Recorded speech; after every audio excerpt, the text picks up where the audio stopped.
Welcome to NOLA Stamping. I'm Barb Baldwin, and today we're going to be making a really fun birthday card using the Celebratory Sips paper. So we've been playing with this paper all month, and I am down to a few scraps. You can see how bright and colorful the paper is, so I've been using it in a lot of places. But this card is perfect for using up just a few scraps. And I gotta say, I really like the way that it came out. I think it looks nice and elegant. So let's go ahead and get started. So we're gonna cut the card base. It's gonna be 5.5 by 12 inches. So I'm using that two-tone paper, and I'm doing a pool party base. And I'm gonna go ahead and score it at 4 inches and 8 inches. So you can honestly score it once and then fold it again. And then we're going to rotate, and we're just going to score it at 1 1/4 of an inch. And then we're going to go in and trim it from the 2-inch mark to the 10-inch mark. So 2 inches from each of the sides. So, but we don't want it to go all the way across. So we're going to put that cutter in the middle, and then trim from the 10-inch to the 2-inch, making sure that it's all still attached. Okay, so then we're going to rotate it again, and we're going to score that little bit up to that cut line at 2 inches and 10 inches. And I forgot to do the 8-inch. So we're going to go ahead and do that real quick. So then it's a bunch of folds, but it all comes out. So there's the paper like folded as a trifold, like one side over the other. And then I find it easier to put all of the decorative paper on first before we do any of the fancy foldy sort of things. So let's go ahead and grab pumpkin pie. This is going to be our frame for all of the decorative images. So we need 2 pieces that are 3 3/4 of an inch by 3.5 inches. And that'll go up at the top. And then we're going to need 4 pieces that are 1 inch by 1 3/4 of an inch, and one that's 1 inch by 3 3/4. So I'm just cutting a 1-inch strip, and then I'm going to go ahead and cut my 4 little pieces and that one piece. Since they're all like the same width, it's easy to just do that real quick off of the 1-inch side. My paper wasn't exactly long enough, so I need to go do that one longer bit. And then we're gonna go ahead and grab the Celebratory Sips. I love this little star paper. It looks kind of elegant and nice. So we're gonna do the same thing. We're gonna cut a strip that's 3/4 of an inch wide, and then cut the little pieces that we need. So we need that longer piece, and then the 4 smaller pieces.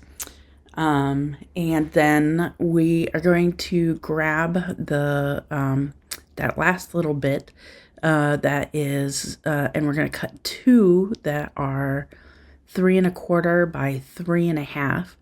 And this paper is really neat. So you could use either side, I think. Although I used the black side just to make everything sort of pop a little bit more, and it just looked a little more elegant. So I like that.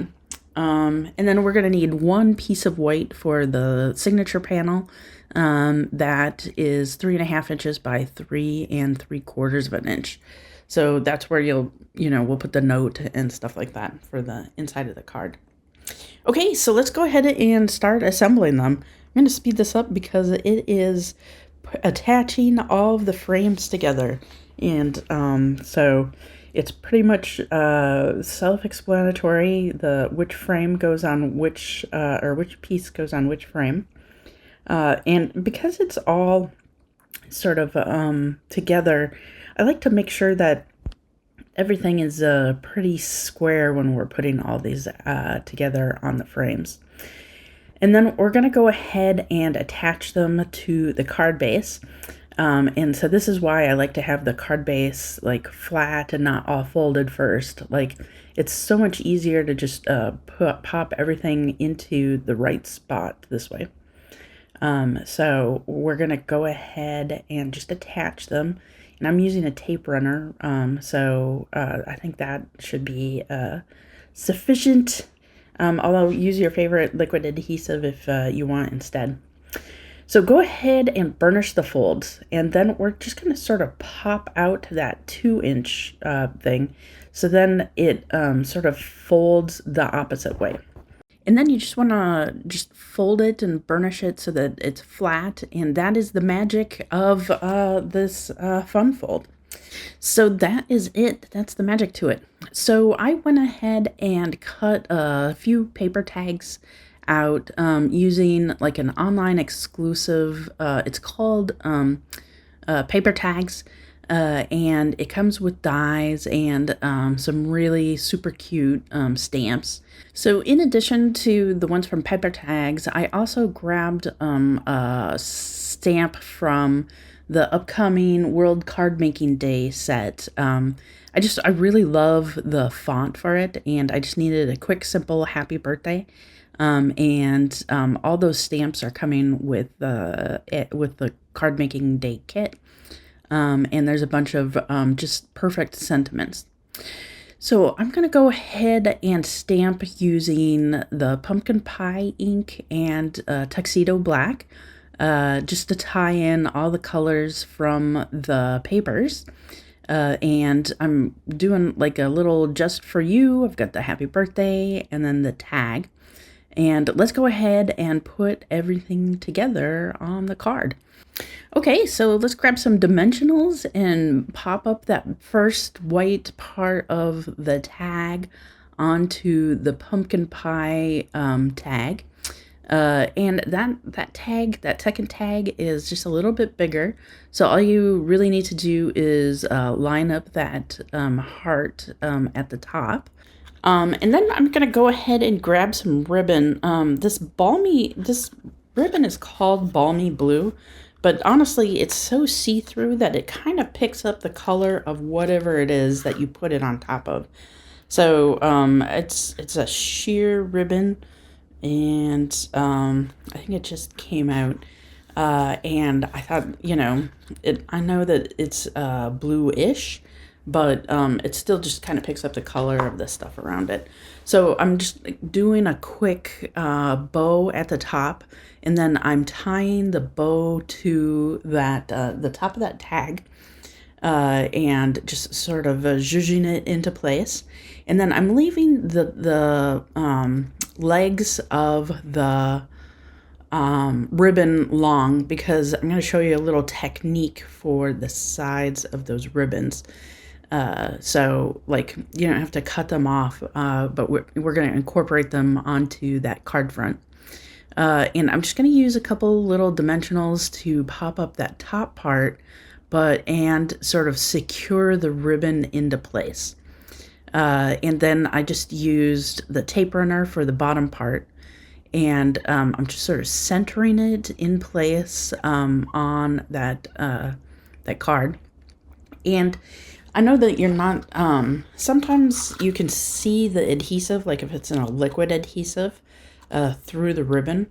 But if you're using a tape runner or a glue dot or something like that, or sometimes even tear and tape, it doesn't always show up. So like this sort of organza ribbon, or not organza, sheer ribbon, you don't really see where it is. So I just popped in a couple little dots of glue with the tape runner and attached the ribbon down to those spots. And it just stayed that way.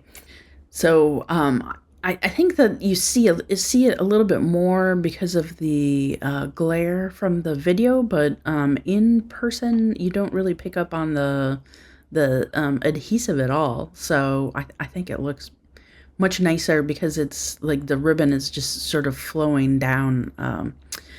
So I love that little effect. So let's go ahead and put that interior card panel in. And then for that back panel, I wanted to have something so I could tuck a little something into the card. So I'm using that spool looking thing, and I'm just going to put dimensionals on the bottom and the right hand side. So I'll be able to use that to sort of tuck something in. So that means I want to put it, I don't want to center it, I want to put it over on the right hand side. And the last thing to do is embellishments. So adding a little bit of bling. I'm going to use these new frosted iridescent gems. The light blue just works perfectly with that pool party. So I'm just going to go ahead and put everything, put as many as possible on the card front. And then just add a couple more for safety. Just kidding. But I did use a lot. I really like these new gems. So I ended up using both the white and the light blue off of those iridescent gems. And that is it. Well, thanks for making this card along with me. I hope you made it or made it your own. And don't forget to stay crafty.